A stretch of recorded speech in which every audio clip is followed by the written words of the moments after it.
신년 특별 새벽기도 네 번째 날에 오신 여러분들을 예수님의 이름으로 환영하고 축복합니다. 정말 하나님의 주신 은혜와 사랑과 능력이 저와 여러분의 가정 가운데 넘쳐나기를 간절히 축복합니다. 여러분 제가 이 신년 특별 새벽기도를 할 때 좀 기도를 해드려야 되겠다라고 하는데요. 저는 제 지론이 이게 제가 준비가 되지 않으면 마음의 준비가 되지 않고 제가 영적으로 서지 아니면 온전히 하나님의 주시는 그 영적으로 충만하지 않는다면 제가 안수 기도를 하는 게 되게 부담스럽더라고요. 그래서 첫째 날부터 아이들을 놓고 이제 같이 기도해 줘야 되겠다라는 생각이 들었는데요.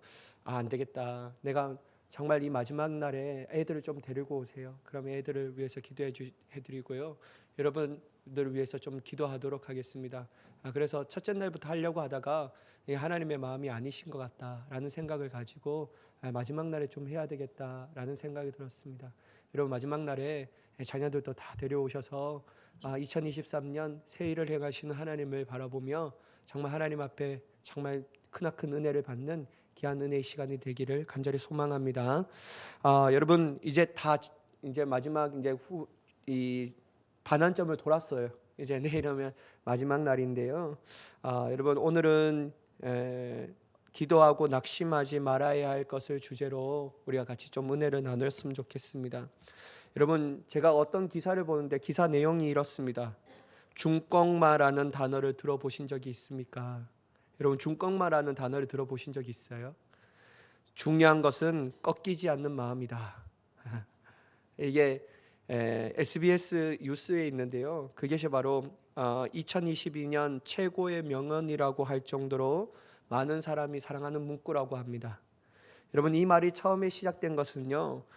저도 막 이렇게 잘 모르는데 게임 채널이 있어요. 게임 대회가 있어요.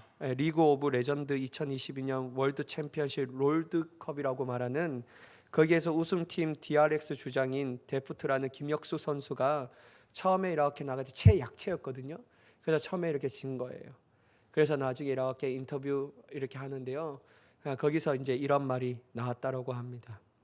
여러분 당시에 출전팀의 최약체로 평가했던 이 DRX는 잇따라 강팀을 연파하고 세계 챔피언에 등극하는 파란을 일으켰습니다.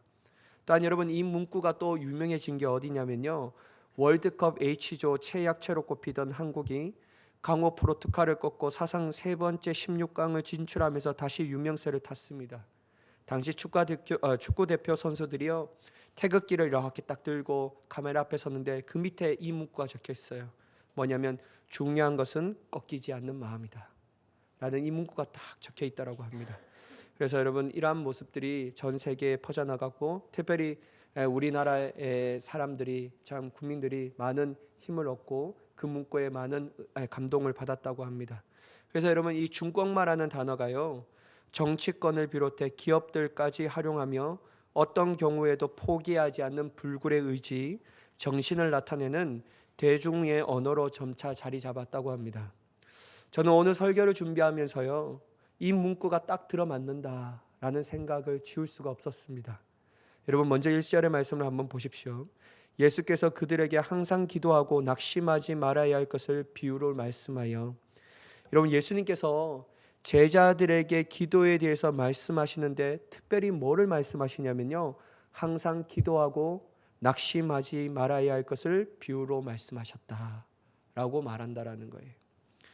여기서 항상 기도함은 쉬지 않고 계속 기도하라는 것이 아니라 꾸준히 기도하라는 것을 의미합니다. 꾸준히 기도하라. 여러분 이 말의 또한 뜻은 매 순간을 주님의 도우심과 인도하심에 자신을 맡기는 순종의 삶을 살아라.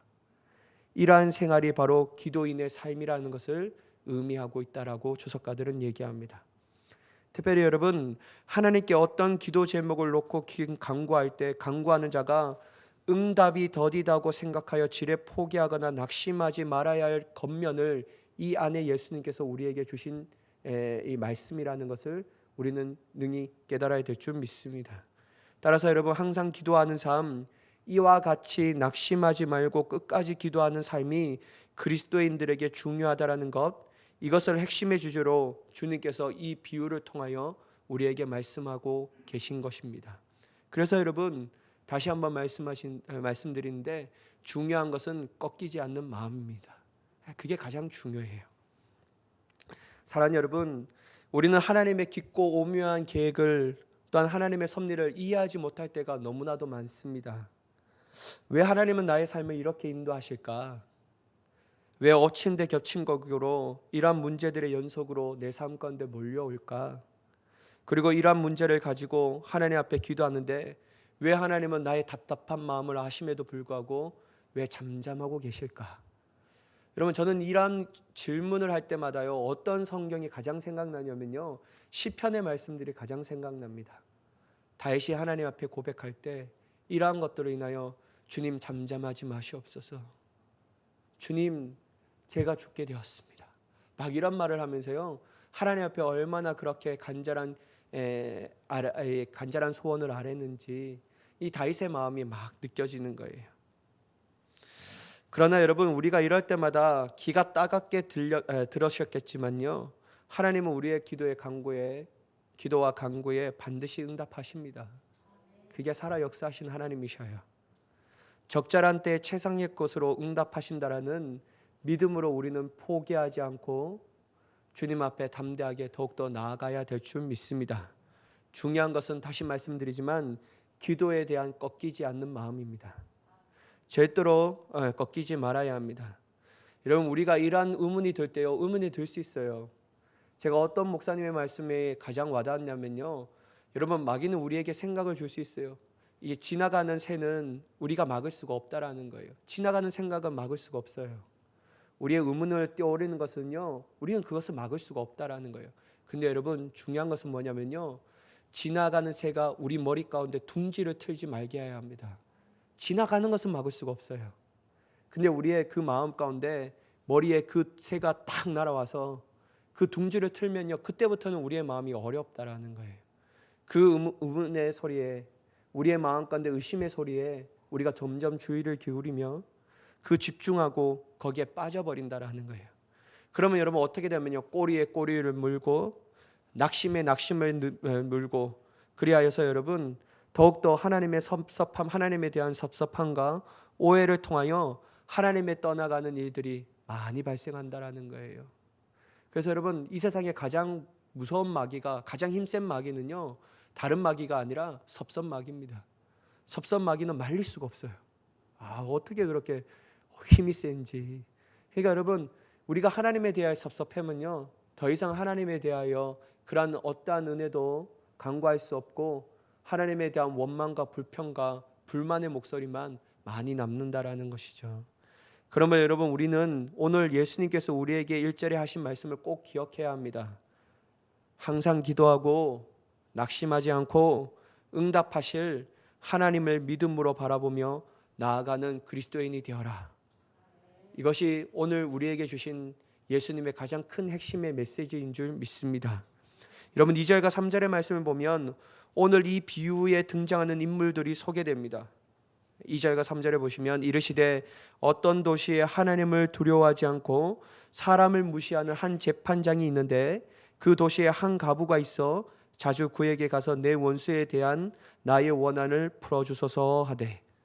여러분, 한 인물이 있는데요, 바로 대단한 권력을 가진 사람, 사회적으로 흔히 상류층이라고 말하는 재판관이 있었습니다. 하지만 여러분, 예수님께서는 이 비유의 주인공인 재판관에 대해서 어떻게 묘사하냐면요, 긍정적으로 묘사하는 것이 아니라 아주 부정적으로 묘사하고 있다는 거예요. 바로 하나님을 두려워하지 않고 사람을 무시하는 재판장이라고 묘사하고 있습니다. 아주 부정적이죠. 여러분, 이 재판장은 쉽게 말하자면요, 저는 어떻게 이 사람을 해석할 수 있는가, 자기 잘난 맛에 사는 사람입니다. 자기가 너무 잘났어요. 무척이나 교만한 자라고 할 수 있다라는 것이죠. 그러니까 여러분, 하나님도 두려워하지 않고 웬만한 사람들은 그냥 무시하는 거예요. 따라서 이러한 재판관이 하는 재판은요, 언제나 하나님 보시기에 올바른 결과를 낼 수 없음을 미뤄 짐작할 수 있다라는 거예요. 여러분, 하나님도 두려워하지 않고 사람도 무시한다면요, 재판을 가지고 나오는 사람들의 이 재판의 결과가 어떤 것이 기준이 되냐면 나에게 유리한가 아니면 나에게 손해가 되는 것인가? 이것만을 온전히 바라보면서 재판하는 재판장이라고 할 수 있다는 것이죠. 반면에 여러분, 한 과부가 또한 등장합니다. 이 과부는 자신의 원수로 말미암아 너무나도 억울한 일을 당한 사람이었어요. 안 그래도 고아와 과부는 의탁할 곳이 없고 무력한 자들의 대표적인 사람들이었는데요. 그들은 사회적으로 볼 때 너무나도 큰 약자였는데 정말 이러한 원수들로 인하여 비빌 데가 없다라는 거예요. 여러분, 이러한 약자의 대표적인 과부에 대해서 주님은 구약 성경에 뭐라고 얘기하냐면요, 너희들은 이러한 사람들을 압제하지도 말고 보호하라고 명령이 반복되어 나타난다라는 겁니다. 고아와 과부와 나그네들을, 이방인들을 압제하지 말라. 안 그래도 여러분, 원수들로 말미암아 억울한 일들이 당했는데 도움을 청할 때는 사람들은 아무도 도와주지 않는 거예요. 오직 여러분, 억울한 일을 당하는 사람이 어디에 호소할 수 있을까요? 마지막 최후의 보류는 오늘날로 말하면 사법부에 호소할 수밖에 없다라는 것이죠.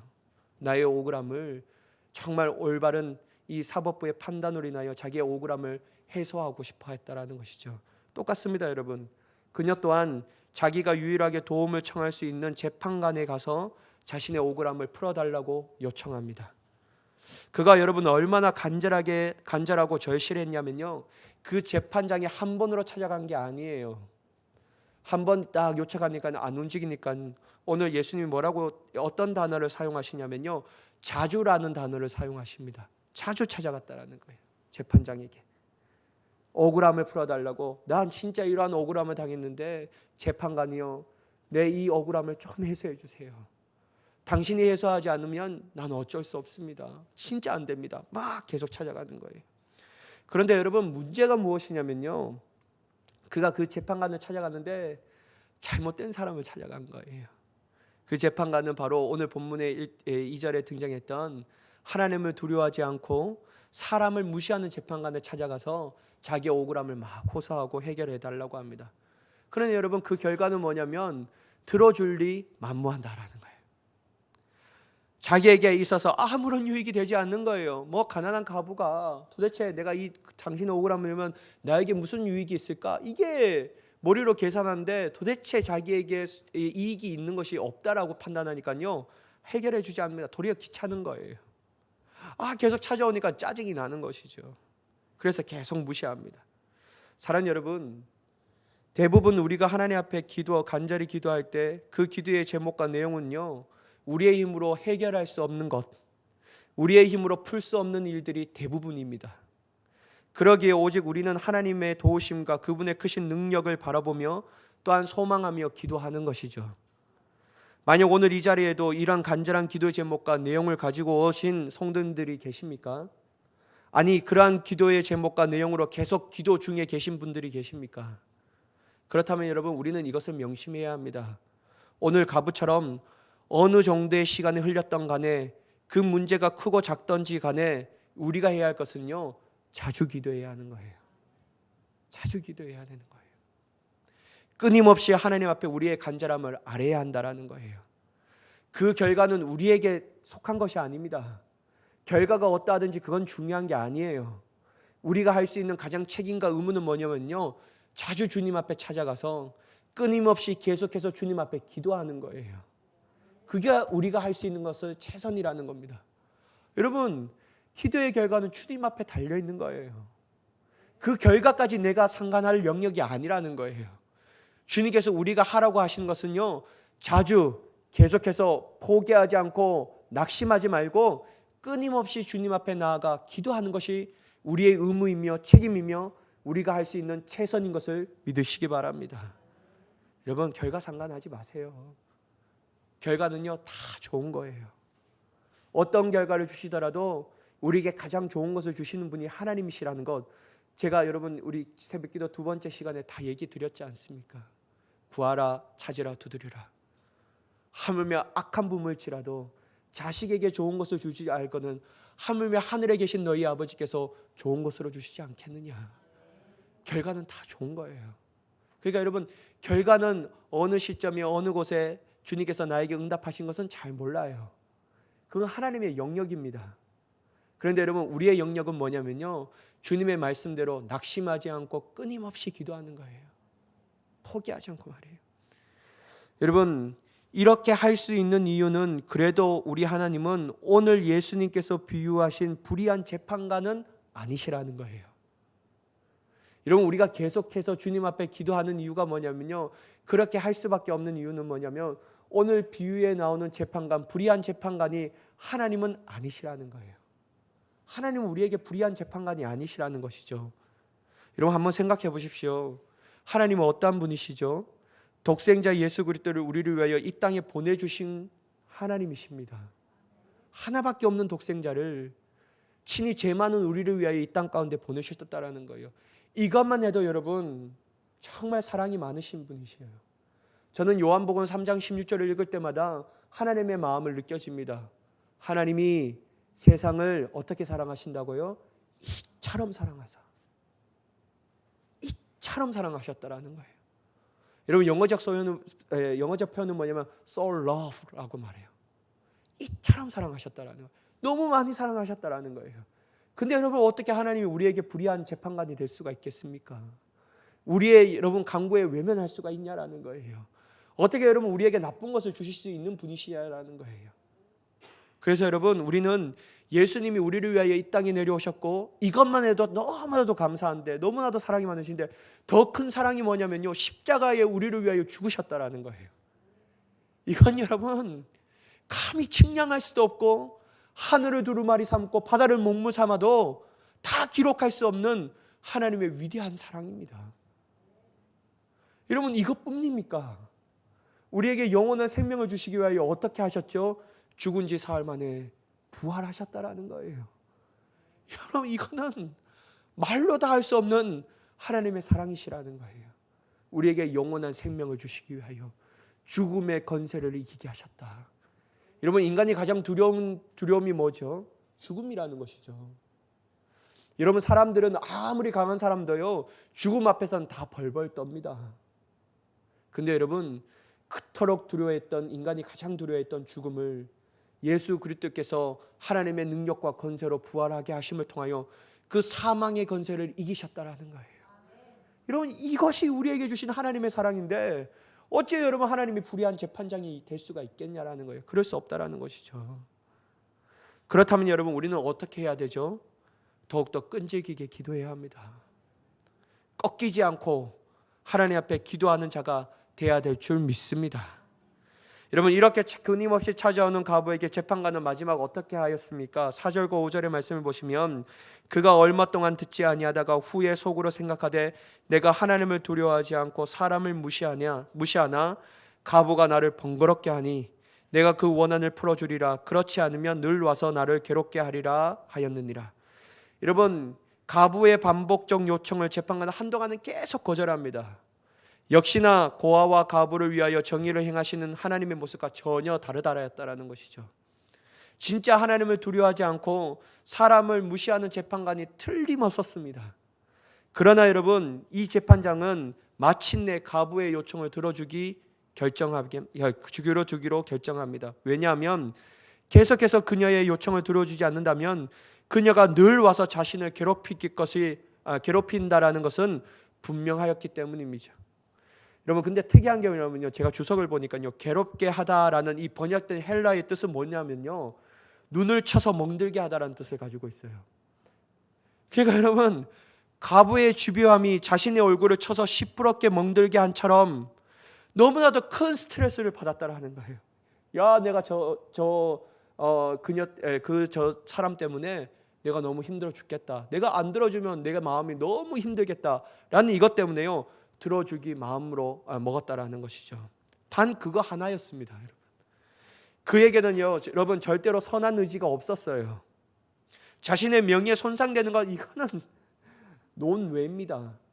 이거는 아예 생각도 안 했어요. 오로지 더 이상 견딜 수 없어서 과부의 요청을 들어주기로 마음먹었다라는 거예요. 그러면서 여러분, 예수님께서 이 비유에 대한 해석을 하십니다. 6절에서 8절까지 말씀인데요, 주께서 또 이르시되 불의한 재판장이 말한 것을 들으라. 하물며 하나님께서 그 밤낮 부르짖는 택하신 자들의 원한을 풀어주지 아니하시겠느냐. 그들에게 오래 참으시겠느냐? 내가 너에게 이르노니 속히 그 원한을 풀어주리라. 그러나 인자가 올 때 세상에서 믿음을 보겠느냐 하시니라. 여러분, 예수님께서는요 저렇게 불의한 재판장 또한 저렇게 줄어드는데 하물며 하나님께서 택하신 자들의 반납 부르짖는 소리를 어떻게 외면할 수 있겠느냐라고 말씀하십니다. 악한 재판장도 그렇게 한다면 선한 재판장이신 하나님은 더욱더 당신의 자녀들의 소리를 귀를 기울이시고 응답하실 것이다 라고 말하는 거예요. 의롭고 자비로우신 하나님은 당신의 자녀들의 기도를 지체하지 않고 들어주실 것이라고 분명하게 말씀하고 계십니다. 그것도 어떻게 해요? 속히 그 원한을 풀어주리라. 사랑하는 여러분, 우리는 이러한 하나님의 성품을 믿어야 합니다. 믿어지지 않더라도 믿어야 합니다. 하나님께서는요 우리를 향한 사랑과 자비가 풍성하신 분이십니다. 그리고 기도하면 들어주시겠다라고 말씀하셨습니다. 그러니까 여러분, 주님의 기도에 대하여 말씀하실 것은요 꼭 두 가지의 형태로 말씀하십니다. 기도해라, 그러면 내가 들어줄 것이다. 이건 뭐냐면요 하나님의 명령이자 곧 약속이라는 거예요. 우리는 여러분 하나님의 명령 가운데 순종해야 할 자녀입니다. 그리고 여러분 이 자녀의 특권은 뭐냐면요 약속을 가진 자들이라는 거예요. 그건 뭐냐면요 기도해라, 내가 들어줄게. 이 약속에 포함된 명령이라는 것이죠. 그렇다면 여러분 우리가 어떻게 하죠? 하나님은 거짓말하지 아니하신 분이시고 하나님은 사랑과 은혜가 풍성하시고 자비와 긍휼이 풍성하신 분이신데, 그러면 여러분 우리는 그 하나님의 성품을 의지하여 우리는 주님 앞에 담대하게 기도하게 되는 줄 믿습니다. 의심을 가지고 나아가는 것이 아니라 확신을 가지고 주님 앞에 기도하는 자가 되는 줄 믿습니다. 그래서 여러분 중요한 것은 꺾이지 않는 마음이에요. 포기하지 않는 마음이에요. 물론 여러분 오늘 말씀을 보면 속히라는 이 단어 때문에 우리의 마음 가운데 참 힘들다라는 거예요. 예수님은 속히 그 원한을 풀어주신다고 하십니다. 그런데 여러분 응답의 시간은요 오직 하나님의 시간의 때라는 거예요. 속히라는 단어도 하나님의 시간의 기준이라는 거예요. 우리의 기준이 아니라 하나님의 시간의 기준이라는 거예요. 여러분 모든 것은 하나님의 시간의 기준으로 이 세상은 운행되고 있다라는 거예요. 인간의 시간의 개념은 속히라는 것은 곧 바로라는 것을 가지고 있지만요 하나님의 속히는요 하나님의 좋은 타이밍을 보고 계시다라는 거예요. 그래서 여러분 제발요 이것 때문에 마음에 힘들지 마세요. 여러분 힘들면 어렵습니다. 그럼 여러분 이 단어가요 하나님의 단어로 뜻으로 해석해야지만 곧 우리에게 희망과 소망이 넘쳐나게 되는 줄 믿습니다. 여러분 이렇기 때문에요 응답의 시간은 오직 하나님의 시간의 때인 줄 믿고 그때는 다 주님 앞에 맡기고 온전히 우리는 낙심하지 말고 기도하는 자가 되어야 할 줄 믿습니다. 그리고 이때 가장 중요한 것은 뭐냐면요 믿음이라는 거예요. 여러분 예수님은 인자가 올 때 세상에서 믿음을 보겠느냐라고 말씀하십니다. 따라서 여러분 믿음은 어떤 것을 내포하고 있냐면요 집요함과 꾸준함을 내포하고 있습니다. 이것은 믿음의 중요한 측면이라고 할 수 있다는 것이죠. 만약 우리에게 이러한 믿음이 있다면요 이러한 믿음으로 하나님 앞에 기도한다면요 믿음은 집요함과 꾸준함이 있기 때문에요 절대로 포기하지 않습니다. 여러분 우리가 기도를 포기한다는 자체가 뭐냐면요 우리 안에 믿음이 약해졌다라는 거예요. 아니 더 정확하게 말하자면요 믿음이 상실입니다. 믿음의 상실이라는 거예요. 여러분 이 믿음이 있기 때문에요 우리는 꾸준하게 주님 앞에 나아갈 수 있고요 더욱더 이 믿음을 가지고 주님 앞에 포기하지 않고 더욱더 주님을 향하여 부르짖게 되는 줄 믿습니다. 근데 여러분 문제가 뭐냐면요 주님이 이걸 너무나도 잘하셨어요. 그래서 뭐라고 얘기하시면 주님께서 재림하실 때 과연 이 믿음을 보겠느냐라고 말씀하셔요. 이 믿음조차 힘들다라는 것이죠. 사랑하는 여러분, 그러나 어렵다고 해서 포기하면 되겠습니까? 힘들다고 해서 포기하면 되겠습니까? 여러분 우리는 포기하지 말아야 합니다. 어렵고 힘들지만 그리고 이 믿음을 가지는 사람이 많지 않지만 그래도 여러분 우리는 그 적은 자에 들어야 할 줄 믿습니다. 우리가 그 믿음을 소유하는 자가 되기를 예수님의 이름으로 간절히 축복합니다. 그 살아있는 믿음을 가지고 오직 위대하신 하나님의 놀라운 응답의 역사를 날마다 삶 가운데 누리며 나아가는 우리 모두가 되기를 예수님의 이름으로 간절히 축복합니다. 여러분, 예수님의 말씀은요, 이론과 사상이 아닙니다. 실제예요. 이렇게 말씀하셨으면요, 이 말씀은 반드시 우리에게 이루어질 하나님의 크신 능력이라는 것입니다.